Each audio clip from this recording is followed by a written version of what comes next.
Well, it's been a week and a half now since Hurricane Ida hit the Gulf Coast. One local healthcare clinic is stepping in to help those in Louisiana who are still not back in their homes. WKRG News 5's Nicolette Schleisman is live outside Victory Health in Mobile, where they're helping hurricane victims, again, who still haven't returned home. Nicolette?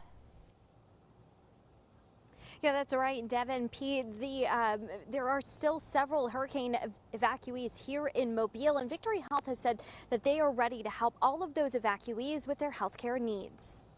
Certainly anything that we can do to fill in the gap, to be a help. You're very welcome. Victory Health is opening its doors to hurricane victims in Mobile. It's not the first time they've done that either. Anytime there's a significant storm with evacuees coming to Alabama, they're ready to lend a helping hand. For sometimes they might be here for a long time and they might run out of their medications.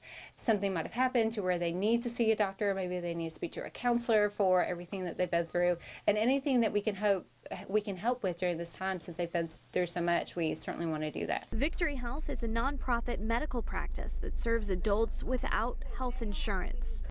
Hurricane Ida hit the Louisiana Gulf Coast Sunday, August 29th, and many are still unable to go home.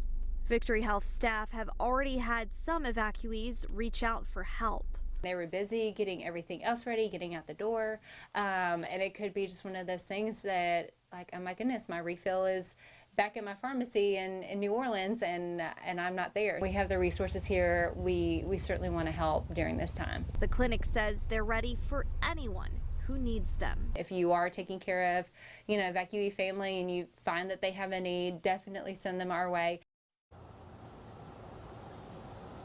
And we've posted a link and a number for the clinic on our website, WKRG.com. Live in Mobile, Nicolette Schleisman, WKRG News 5.